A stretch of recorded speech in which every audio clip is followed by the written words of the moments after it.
ወልድኪ ነፍሳተ ሶባራየኪ በእሳተ ኩነኔ ዘሃሙ ማርያም ትብሊ በንቲ አዎሙ። አበዛሹ አንድ ቀን አይበቃም? አንድ ሰንበት ምን አመላለሰሽ ሙሉ ሳምንት ነበር ያለችኝ በድፍረት። በዛ ሳምንት ቤተክርስቲያን ባዘወትር በሰሙነ ሕማማት የዐቢይ ጾም መጨረሻ ከሆሳዕና ዋዜማ እስከ ትንሣኤ ድረስ ባሉት ቀናት ያለው ሳምንት አልፈርድባትም። ከዓመታት በፊት እኔ ማያቴን እንዲህ ብዬ ነበር የጠየቅኩት። ሰሙነ ሕማማት ምን አመላለሰን ከቤተክርስቲያኑ አልኩት። እግዚአብሔር ወልድ ስለ ሰው ልጆች ድህነት ሲል ከቅድስት ድንግል ማርያም ከስጋዋ ስጋ ከነፍሷ ነፍስ ደስቶ በፈቃዱ ሰው ሆኖ በፈቃደ መከራ መስቀልን ተቀበለ። መስቀሉም ላይ ሳለ በፈቃዱ ነፍሱን ለሞት አሳልፎ ሰጠ። መከራ መስቀሉን የምናስብበትን ይህንን ሳምንት ሰሙነ ሕማማት ይባላል ሲል መለሰልኝ። አያቴም ታዲያ ታሪኩን እንዲህ ሲል ቀጠለ። ላቲን ግሪካውያን ታላቁ ሳምንት ሲሉት ቅድስት ቤተክርስቲያን ሰሙነ ሕማማት ብላ ትጠራዋለች። ነገረ ሕማማትን መከራ መስቀሉን አንዳች በደል ሳይኖርበት በሰውነት የደረሰበትን ሕማሙን መከራውን ሞቱን እያሰብን በካህናት መሪነት በተረጋጋ ሕሊና በጾም በጸሎት በስግደት እንድናከብር በተሰራልን ስርዓት እንጓዛለን ሲል መለሰልኝ። እንዲህ ሲልም ቀጠለ። ዕለተ ሰኑይ ሰኞን አንጽሖተ ቤተ መቅደስን አስበሽ ጌታችን ወደ ቤተ መቅደስ መሄዱ ንግድ ቤት ሆኖ ባገኘው ጊዜ ቤቴ የጸሎት ቤት ይባላል፣ እናንተ ግን የወንበዴዎች ዋሻ አደረጋችሁት ሲል ማስተማሩ በዛው ዕለት በዕለተ ሰኑይ የሆሳዕና ዕለት ቢታንያ አድሮ በማግስቱ ከቢታንያ ሲወጣ መራቡን ቅጠል ያላት ፍሬ የሌላት በለስን ማግኘቱን መርገመ በለስ የተባለችዋን ይህንን አስተምህሮት በለሱ ቤተ እስራኤልን ፍሬ ደግሞ ሃይማኖት ምግባርን ሲወክል የሃይማኖት ምግባር ያጣባቸውን እስራኤላውያንን ለመወከል የአብርሃም ዘር ብቻ መሆን ትርጉም እንደሌለው ያሳየበትን ዕለተ ሰሉስ ማክሰኞን የጥያቄና የትምህርት ቀን ስትል ቤተክርስቲያን ከፍላ ማስተማሯን ጸሐፍት ፈሪሳውያን ስለ ስልጣኑ ኢየሱስ ክርስቶስን የጠየቁበት የዮሐንስ ጥምቀት ከሰው ወይስ ከሰማይ ሲሉ ሊያደናብሩ የሞከሩበትን የምታስተምርበት የትምህርት ቀን ቢባል ጌታችን በቤተ መቅደስ ረጅም ትምህርትን ያስተማረበት ከሃይማኖት የራቁትን ከፍቅረ እግዚአብሔር የራቁትን በአስተምሮት ለማቅረብ የሞከረበትን ዕለት የሚያውስበት ዕለተ ረቡዕ ወይም ሮብ ምክረ አይሁድን የአይሁድ ሊቃነ ካህናት ጸሐፍት ፈሪሳውያን ጌታ ኢየሱስ እንዴት መያዝ እንዳለባቸው የመከሩት ምክራቸውንም ያጸደቁበት ዕለትን በዛው በዕለተ ረቡዕ በሮብ ቀን መልካም መዓዛ ቀንና የእንባ ቀን ሲባል የምንማማርበት የ300 ዲናር ሽቱ ዘማዊቷ ማርያም በክርስቶስ እግር ላይ ያፈሰሰችበት ይህቺው ሴት ደግሞ በእንባዋ እግሩን እያጠበች ለኃጢአቷ ስርየት የተማጸነችበትን የምናስብበት ሮብ ነግቶ ደግሞ ሐሙስ ዕለተ ሐሙስ ላይ ጸሎተ ሐሙስ ሲባል ያለ መድኃኒት ለአርአያነት የጸለየበት ወዙ እስኪፈስ ድረስ ሰግዶ እየጸለየ መዘምራኑን ያስተማረበት የሚስጥር ቀንም እንደሚባል እየተማማርን ሰባቱ ሚስጥራተ ቤተክርስቲያን አንዱ የሆነውን ሚስጥረ ቁርባንን የተመሰረተበት ይህ ስጋዬ ነው ጽዋን አንስቶ አመስግኖ ደግሞ ሰጣቸው የአዲስ ኪዳን ደሜ ይህ ነው ከመድኃኒታችን ከክርስቶስ ጋር አንድ የምንሆንበትን ሚስጥር ለደቀ መዛሙርቱ የገለጠበትን በዝግታ ቅዳሴ ስርዓት የሚደረግበትን ሊወስዱት ሲመጡ በዝግታ እንደተነጋገሩት እንደተንሾካሸኩት በዝግታ የሚቀደስበት ዕለትን በማወስ አዲስ ኪዳን ሐሙስ መሆኑን በመማማር ይህ ጽዋ ስለእናንተ በሚፈሰው ደሜ የሚሆን አዲስ ኪዳን ነው ከእርሱም ጠጡ በማለት እንደተናገረ በዕለተ ሐሙስ ሕጽበተ እግር ቀን ሲባል ኢየሱስ ክርስቶስ በመታጠቢያ ውሃን ጨምሮ ማበሻ ጨርቅን ይዞ ከመታጠቢያ ውሃን ጨምሮ እናንተ ደግሞ እርስ በርሳችሁ ትተጣጠቡ ዘንድ ይገባችኋል፣ እኔ ለእናንተ እንዳደረግኩ እናንተ ደግሞ ታደርጉ ዘንድ ምሳሌ ሰጥቻችኋለሁ ሲል ያደረገበት በዚህም ዕለት ታዲያ በ30 ዲናር ማን እንደሚሸጠው እያወቀ እግር ማጠቡን ምሳሌት አድርጎ እኛ ለሚወዱን ብቻ ሳይሆን ለሚጠሉንም በጎ ማድረግ እንዳለብንን ያስተማረበትን ዕለት የምናውስበት ከቀኑ 9 ሰዓት ላይ በዕለተ ሐሙስ ታዲያ ይህንን አብነት አድርገን ዲያቆናት ውሃ የሚያቀርቡበት ጸሎተ አኮቴት የሚጸለይበት ወይራና ወይን የምንመለከትበት ወይራ ጽኑነቱን የክርስቶስ ጽኑ መከራን ለማስረዳት የምንጠቀምበት ወይኑ ደግሞ የክርስቶስ ደሙን ማፍሰስ የምናይበት ወይም የምንማማርበት የህይወት መጠጥ እንደሆናቸው ለማመላከት የምንጠቀምበት አንዳች በደል ሳይኖርበት በሰውነቱ የደረሰበትን ሕማሙን መከራውን ሞቱን የምናስብበት ሳምንት ነው ብሎ ነበር አያቴ ለኔም የመለሰልኝ ነፍሱን ይማረውና እና ለምንድን ነው የምትሄዱት ተብሎ ይጠየቃል። ዛሬ እንግዲህ የጌታችን ኢየሱስን ስቅለቱን ሕማማቱን እያሰብን ውለናል እና ክርስቶስ ኢየሱስ ያገኘው መከራ መቼስ በአንደበት በቃል የሚገለጽ እንዳልሆነ እናውቀዋለን እንረዳዋለን። በዛን ቀን ግን በስቅለቱ ቀን ግን የእመቤታችን ሁኔታንስ ማለት እናስበዋለን አይደል? እመቤታችን በዛን ቀን አስቡት፣ ያ የተወደደ ንጹሕ የሆነ ልጇ በጣም በርካቶችን ያበላ ያጠገበ፣ በርካቶችን የፈወሰ፣ ዕውራኖችን ያበራ፣ አባጣ ጎርባጣውን ያነሳ፣ እግሩ መሄድ የማይችለውን እንዲራመድ ያደረገ፣ የሞተውን እንኳን ያስነሳ ያ ጌታ ያ የተወደደ ልጇ ህዝብ ሁሉ ተገልብጦ ተነስቶበት ስቀለው እያሉ ሲናገሩ ሊገድሉት ተነስተው ያ ሁሉ ህዝብ ስቀለው እያሉ ሲጮሁ እያየች ምን ይሆን የተሰማት? ያንን ልጇን ማለት አንዲትን እናት አስቡ፣ ልጇን ብዙ ህዝብ ተነስቶ ስቀለው እያለ ሲጮህ ምን ሊሆን የሚሰማት? የእመቤታችንን ደግሞ አስቡት። የቅርብ ወዳጆቼ ከሚላቸው ከ12ቱ አንዱ ይሁዳ ተሰቅሎ ተላልፎ እንዲሰቀል እንዲገደል በ30 ብር እንደቀየረው ስትሰማስ ማለት ምን ይሆን የሚሰማት? ምን ይሆን የሚሰማት? እመቤታችን የጌታ እናት እመቤታችን ምን ይሆን የሚሰማት? የቅርብ የሚላቸው ወዳጆቹ ሌሎቹም ቢሆኑ አምልጠው ጥለውት ሲጠፉ አብሮት ይበሉ የነበሩ ይጠጡ የነበሩ በሄደበት ሁሉ ይከተሉት የነበሩት እነርሱ ራሳቸው በዛች ሰዓት ግን ጥለው ሲበተኑ ብቻውን ሲሆን መስቀል ላይ ሲቸነከር እያየች ምን ይሆን እመቤታችን የተሰማት ስሜት? በእርቃኑ በመስቀል ላይ ሲሰቀል አይኗ እያየ ልጇ ሲሞት፣ ስለዛ መጽሐፍ ስለዚች ቅድስት ምን አለ? በነፍስሽም ደግሞ ሰይፍ ያልፋል እና ይህ ቀን የእመቤታችንም ትልቅ የሐዘን ቀን ነበር እና የእመቤታችንን ሁኔታ እናስታውሳለን። ወምድረኒ ትገብር ፋሲካ ወምድረኒ ትገብር ፋሲካ ተሐጽባ በደመ ክርስቶስ። ይኸውላችሁ እንደዚህ ነው ከኢትዮጵያ ኦርቶዶክስ ተዋህዶ ስትወጡ ሞገሳችሁ፣ ክብራችሁ፣ ጸጋችሁ እንደዚህ ነው የሚገፈፈው። ልክ እንደ ዘርፌ ማለት ነው። እያያችኋት ነው አይደል? ይሄ ለእናንተም አስተማሪ እንዲሆን ነው ማለት ነው። እርግጥ ነው ሰው ይበድላል፣ ያጠፋል። የሚወድቅበትን መንገድ አያውቅም፣ የሚነሳበትን መንገድ እንደዛው አያውቅም።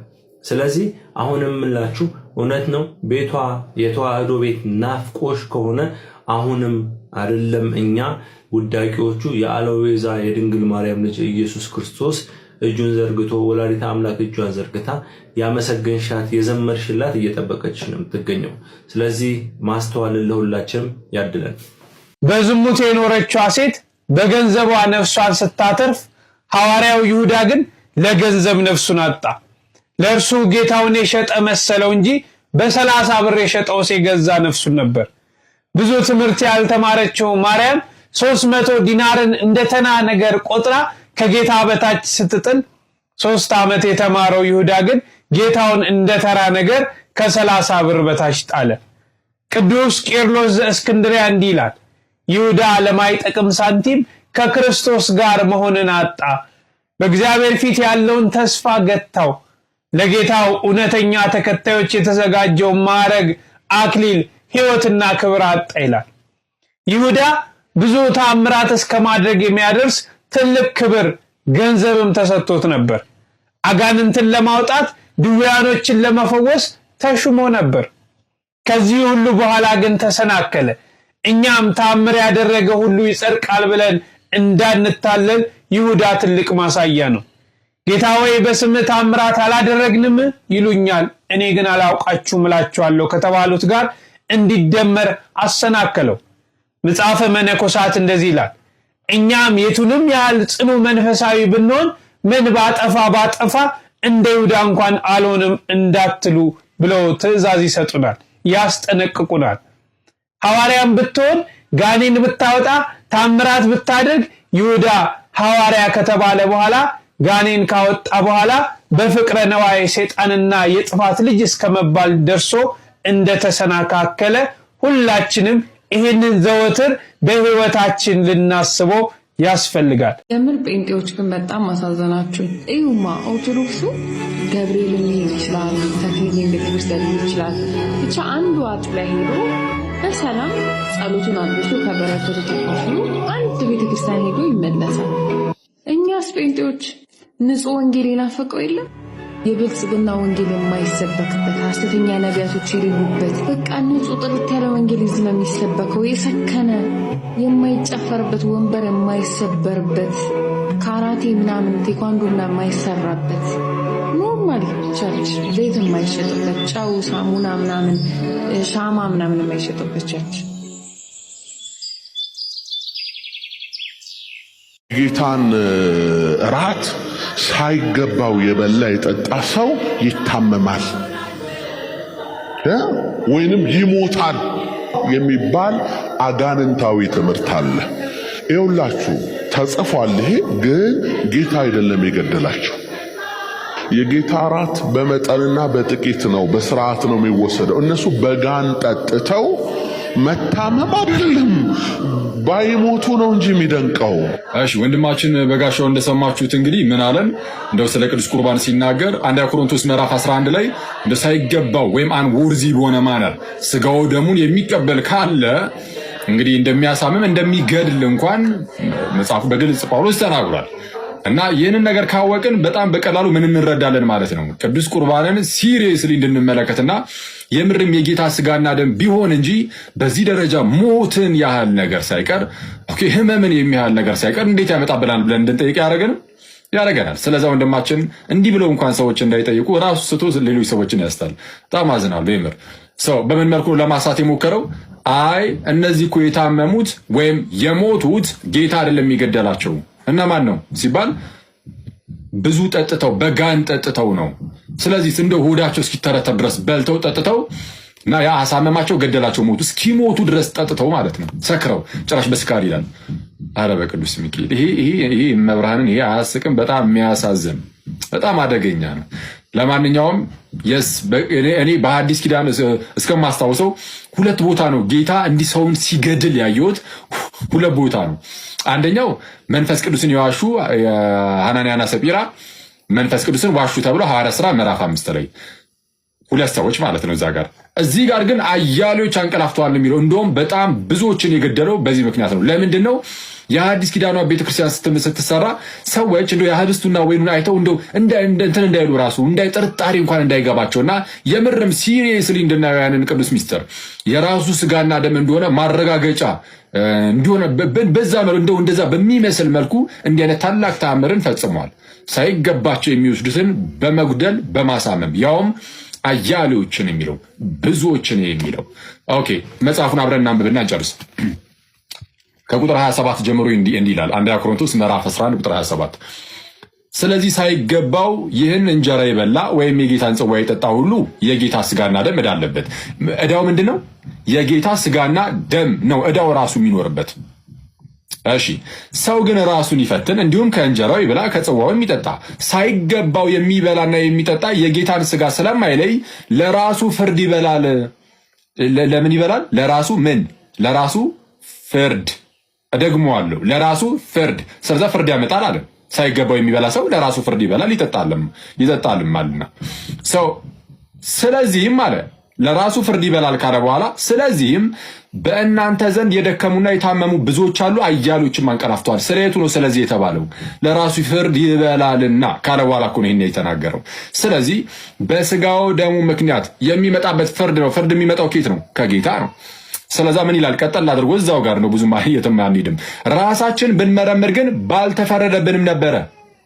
አይተዋል። ምን ባላለብን? ባልተፈረደብን። ሞቱ ህመሙ የመጣው ተፈርዶብን ነው።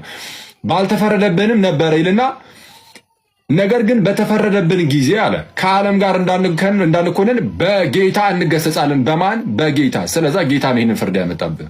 አየህ፣ እንደ ተግሳጽ ሆኖ ይመጣል። ልክ እንደዚህ እና ስታስት ወንድም መለስ ብለህ ድጋሚ ብታየው እንደው ጥሩ ነው። ቢያንስ ሚስጥራትን መለስ ብለህ የጥምቀቱን የቁርባኑን ነገር ብታየው ጥሩ ነው። ጌታ ካንተ ጋር ይሁን፣ ይርዳ፣ ያበርታ፣ ይቆየን። ይኸውላችሁ ስለ መስቀል አንድ በጣም መስማት ያለባችሁን ነገር ልንገራችሁ። ስሙኝ በደንብ። መስቀል ላይ ለእጅ ሚስማር የሚሆን ቀዳዳ ቀድሞ ነው እንጨቱ ላይ የሚሰሩት ወይም እንጨቱ ላይ የሚያዘጋጁት። ይህ ማለት በጣም አደገኛ ነገር ነው። የሚሰቀለው ሰው እጅ ቀዳዳው ጋር አልደርስ ካለ፣ ቅድሚያ ያዘጋጁት ቀዳዳው ጋር አልደርስ ካለ በግድ ነው እጁን ጎትተው ቀዳዳው ጋር እንዲደርስ የሚያደርጉት፣ ወይም ደግሞ ትከሻው እንዲነቀል አድርገው ነው ቀዳዳው ጋር እጁ እንዲደርስ የሚያደርጉት። በዚያን ጊዜ ደግሞ እዚህ ደረት ላይ ያለ ፒክቶሪያል መስል የሚባለው ወይም ደግሞ ለመተንፈስ የሚረዳን ጡንቻ ሙሉ በሙሉ ፓራላይዝ ይሆናል ወይም ደግሞ መስራት ያቆማል። ያ ማለት መስቀል ላይ ሆኖ መተንፈስ በጣም ከባድ ነገር ነው። ይህ አሁን በነፃነት የምንተነፍሰው ትንፋሽ መስቀል ላይ በጣም ከባድ ነው። ክርስቶስ በመስቀል ላይ ሆኖ ወደ 7 የሚሆኑ ቃላትን ተናግሯል። የመጀመሪያው አባቶ የሚያደርጉትን አያውቁምና ይቅር በላቸው ያለው የመጀመሪያው ቃል። በዕለተ ዓርብ ክርስቶስን ከተሳደቡ ሰዎች ሁሉ እኔ በጣም የሚገርሙኝ መንገድ ኃላፊዎች ናቸው። መንገድ ኃላፊዎች ማለት ኢየሩሳሌም ለገበያ መጥተው ዕቃ ገዝተው ሲወጡ ሰው ሁሉ ሲሰድበው ሲያዩ በማያውቁት ታሪክ ማለት ነው ተሳድበው ወደ ሀገራቸው ሄዱ ይላል። እነዚህ ሰዎች ክርስቶስ በምን ወንጀል እንደተያዘ በምን ምክንያት እንደተሰቀለ ምን አይነት ሰው እንደሆነ የሚያውቁት ነገር የለም። ግን ሰው ሁሉ ከሰደበው መቼ ስድብ ቢገባው ነው ብለው ስድብ አዋጥተው እርግማን ጨምረው ራሳቸው ላይ ወደ ሀገራቸው ሄዱ ይላል። እነዚህ ሰዎች በእውነት ለመናገር ምንም በማያውቁ ጉዳይ ላይ ሰውን የሚሳደቡ ሰዎችን ይመስላሉ። በተለይ በሶሻል ሚዲያ ዘመን ሆነን ስናያቸው እነዚህን ሰዎች የምንመስል ሰዎች ብዙ ሳንሆን አንቀርም። በማናውቀው ጉዳይ የሆነ ሰው ተሰደበ ብለን ካሰብን ስድብ እናዋጣለን። ማጣራት ራሱ አያስፈልገንም። ምናልባትም በዕለተ ዓርብ ብንኖር ኖሮ ከነዚህ ሰዎች ጋር እንደመር ነበር። ብዙ ሰው የሰደበው ሰው፣ ብዙ ሰው የነቀፈው ሰው ምናልባት ንጹሕ ሊሆን ይችላል እንደ ክርስቶስ። በማናውቀው ጉዳይ ተሳድበን እርግማን በራሳችን መጨመር የለብንም። ስለዚህ በየትኛውም ሶሻል ሚዲያ ፕላትፎርም በየትኛውም አጋጣሚ ሰዎች ዱላ ሲወርድባቸው፣ ቀን ሲጎልባቸው አይተን ተደርበን የምንሳደብ ከሆነ በዕለተ ዓርብ ጌታን በማያውቁት የሰደቡትን ሰዎች እንመስላለን። ምናልባት ዝም ማለትም ሳይሻል አይቀርም አልፎ አልፎ እና ከዚህ ዕለት ተሳዳቢዎች ጋር ከመደመር ይጠብቅ። ሰላም። ሰሞኑን ከኢትዮጵያ ኦርቶዶክስ ተዋሕዶ ቤተክርስቲያን ንዋየ ቅድሳት ጋር በተያያዘ በኢትዮጵያ አእምሯዊ ንብረት ባለስልጣን በአእምሮ ንብረትነት መመዝገባቸው ጋር በተያያዘ በሰራሁት ቪዲዮ በጣም በርካቶች ተነጋግራችሁበታል። በጣም በርካቶች ደስታቸውን የገለጹ ሲሆን የተወሰኑ ጥያቄዎች ደግሞ ቀርበዋል። ከነዚህ ጥያቄዎች ውስጥ አንዱ በመጽሐፍ ቅዱስ እግዚአብሔርን በከበሮ በጸናጽል አመስግኑት ይላል እና መጽሐፍ ቅዱስ ደግሞ የሁሉም ክርስቲያኖች ወይም መጽሐፍ ቅዱስን የተቀበሉ ሰዎች ሁሉ እንደመሆኑ መጠን ይህንን መጋፋት አይሆንም ወይ? እንደዚሁም ደግሞ እንደ መዝሙር፣ እንደ ቅኔ፣ እንደ ተለያዩ አይነት ዜማዎችንስ በአእምሮ ንብረትነት ማስመዝገብ አይቻልም ወይ የሚሉ ጥያቄዎች ቀርበውልኛል። እነዚህ ነገሮች ለመመለስ ሞክራለሁ። እንግዲህ በቤተ ክርስቲያኗ የአእምሮ ንብረትነት በኢትዮጵያ የአእምሮ ንብረት ባለስልጣን የተመዘገበው ከበሮ፣ ጸናጽልና መቋሚያ ንድፎቹ፣ ቅርጾቹ ናቸው የተመዘገቡት። ያ ማለት ይሄ ሁሉም አይነት ለምሳሌ ከበሮን ምሳሌ አድርገን ብንነሳ ሁሉም አይነት ከበሮች አይደሉም። የኢትዮጵያ ኦርቶዶክስ ተዋሕዶ ቤተክርስቲያን ለመንፈሳዊ አገልግሎት የምትጠቀምበት ከበሮ ይታወቃል። ከአንድ በኩል ጠበብ፣ ከአንድ በኩል ሰፋ ያለው አብዛኞቻችሁ ቤተክርስቲያኗን የምታውቁ ሰዎች በአይነ ህሊናችሁ ለተወሰነ ጊዜ ብታስቡ አእምሯችሁ ውስጥ የሚመጣው ከበሮ ማለት ነው እንጂ ሁሉም አይነት ከበሮች አሉ። በጣም ብዙ አይነት ከበሮች አሉ አይደል? የምናውቃቸው በተለያዩ ባህሎች፣ በተለያዩ ሃይማኖት፣ ዓለማዊ ጉዳዮች ላይ የምንገለገልባቸውን ከበሮች አይደለም ምዝገባ የተደረገባቸው። ቤተክርስቲያኗም እነዚህን አይደለም ጥበቃ ሊደረግ ይገባል ያለችው። ራሷ ስትገለገልበት የነበረው ለመንፈሳዊ ስራ ጥቅም ላይ ይውል የነበረው ንዋየ ቅድሳቷን ብቻ ነው። ከዚህ አኳያ ቅድም የተነሳውን ጥያቄ የመለስኩ ይመስለኛል። እንግዲህ ይሄ ንብረት የኔ ነው፣ እኔ ነበርኩ ስገለገልበት የነበረው፣ እኔ ነኝ የምገለገልበት የሚል የተለየ ንብረትነት ማስረጃ ያለው የተለየ አካል የለም። እንደሚታወቀውም ደግሞ ለበርካታ ዓመታት በእነዚህ ከበሮ፣ ጸናጽልና መቋሚያ ስትገለገል የነበረችው ቤተክርስቲያኗ መሆኑ ይታወቃል። የተለየ ተቃራኒ ማስረጃ አለኝ የሚል ሰው ሊመጣ ይችላል። ሁለተኛ፣ እንደ መዝሙር፣ ቅኔ ያሉትን ደግሞ ማስመዝገብ ይቻላል። በትክክል ማስመዝገብ ይቻላል። ምክንያቱም ቅኔ፣ መዝሙር፣ ዜማ የፈጠራ ስራዎች ናቸው። ስለዚህ በአእምሮ ንብረትነት የሚታወቁ ናቸው። እንግዲህ መንፈሳዊ የሆነ ሰው አይ እኔ መንፈሳዊ ነኝ፣ ይህን ሰው ማንም እንደፈለገ ቢጠቀምበት አያገባኝም፣ እንደፈለገ ያርጉት የሚል ካልሆነ በስተቀር አይ ግን እነዚህ ነገሮች ሊመዘገቡልኝ ይገባሉ፣ ማንም እየተነሳ እንደፈለገ ሊያረጋቸው አይገባም፣ ሁሉም ሰው እየተነሳ እንደፈለገ ሲያረጋቸው ሃይማኖታዊ ክብርንም ይነካል፣ መንፈሳዊነታቸውንም ያጣሉ የሚል ሰው ደግሞ እንዲመዘገቡለት ማድረግ ይችላል ማለት ነው። አንዳንዶች ደግሞ አይ እነዚህ ነገሮች ሲጀመር ሊመዘገቡ አይገባም፣ በተለይ ቅድም ያልኳቸው ከበሮ፣ ጽናጽልና መቋሚያ ሊመዘገቡ አይገባም የሚለውን በተመለከተ ቅድም እንዳልኩት ሁለት መሰረታዊ ነገር ነው። ንብረቱ የማን ነው? ማን ነው ይህንን የፈጠረው? የማን ስራ ነው? የማን ባለቤትነቱ የማን ነው? አሁን ግለሰብ አይደለም እያስመዘገበ ያለው ራሷ የኢትዮጵያ ኦርቶዶክስ ተዋሕዶ ቤተክርስቲያን ናት።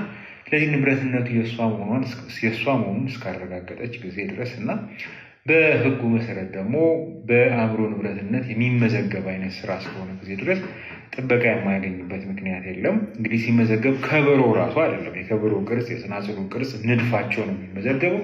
ስለዚህ በዛ ቅርጽ በዛ ንድፍ ሰዎች ያንን ንድፍ ያንን ቅርጽ መሰረት አድርገው ሌሎች ነገሮችን ማምረት፣ ለምሳሌ ከበሮን ለማምረት የከበሮ ቅርጽ ነው መሰረታዊ ነገር አይደል?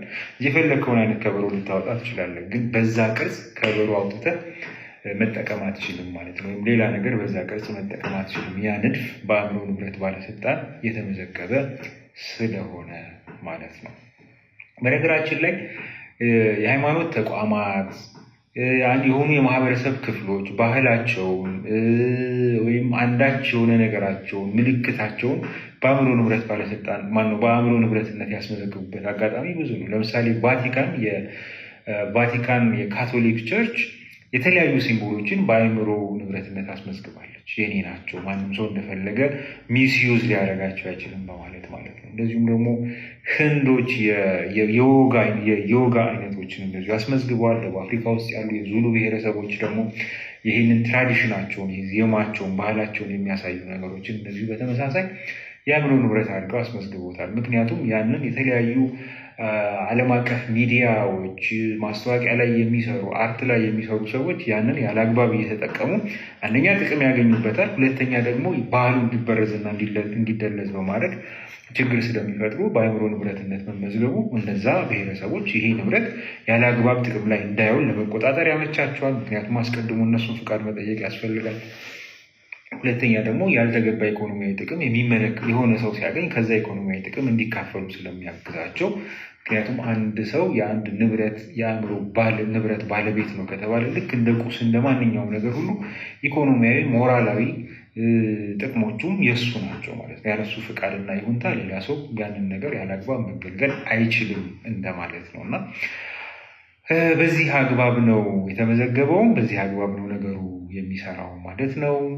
በተለይ በዚህ አጋጣሚ እነዚህ አይነት ነገሮች አንድ ብሎ ሀ ብሎ እንዲጀመር ለሌሎች ሰዎች ማሳያ መንገድ በመክፈት ረገድ በኢትዮጵያ ኦርቶዶክስ ተዋሕዶ ቤተክርስቲያን ስር ያለው የአእምሮ ንብረት ኮሚቴ በጣም ትልቅ ምስጋና የሚገባው ነው። ምክንያቱም ሌሎች ሃይማኖት ተቋማት ወይም ሌሎች ባህል ብሔረሰቦች ወይም ህዝቦች እንደዚህ የኔ የሚሉትን የራሳቸው መሆኑን ማረጋገጥ የሚችሏቸውን የተለያዩ ነገሮች በአእምሮ ንብረትነት ማስመዝገባቸው ያ ባህል ሳይበረዝ ሳይደለዝ ለረጅም ጊዜ እንዲቆይ ሰዎች ያንን ያለ አግባብ በመጠቀም አሁን ለምሳሌ የአንድ ብሔረሰብን ሃይማኖታዊ ለምሳሌ የኦሮሞ ብሔረሰብን የተለያዩ ነገሮች ብንወስድ እንደ ምሳሌ ማለት ነው ብንወስድ የአእምሮ ጥበቃ ቢኖረው ኖሮ ማንም ሰው እየተነሳ እንደፈለገ በቲሸርት ላይ በተለያየ ቅርጻቅርጽ ላይ እያሳተመ የግል መጠቀሚያ ያደርግ ማህበረሰቡ እንደ ማህበረሰብ ሊጠቀምበት የሚችልበት እድል ይኖራል። ሁለተኛ በተለያየ ቲሸርቶች፣ ማስታወቂያዎች፣ የተለያዩ ቦታዎች እነዚህ ነገሮች በምንጠቀምበት ጊዜ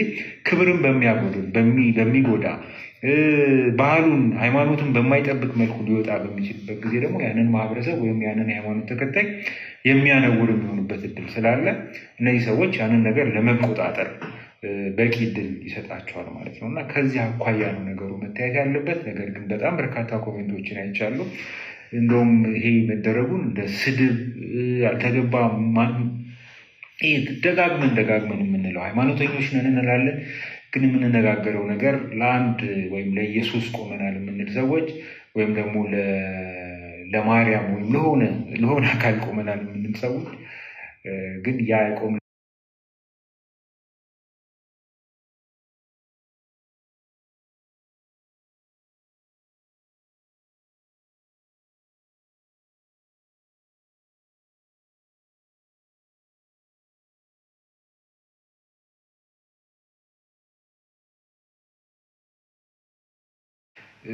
የበለጠ ሌላ ከዛ አንተ ከተሳደብክ ወይም ከተናገርከው በላይ ሌላ ያኛው ሰው እንዲሳደብ ከመጋበዝ ውጭ መፍትሄ አለው ብዬ አላምንም። ሰላም።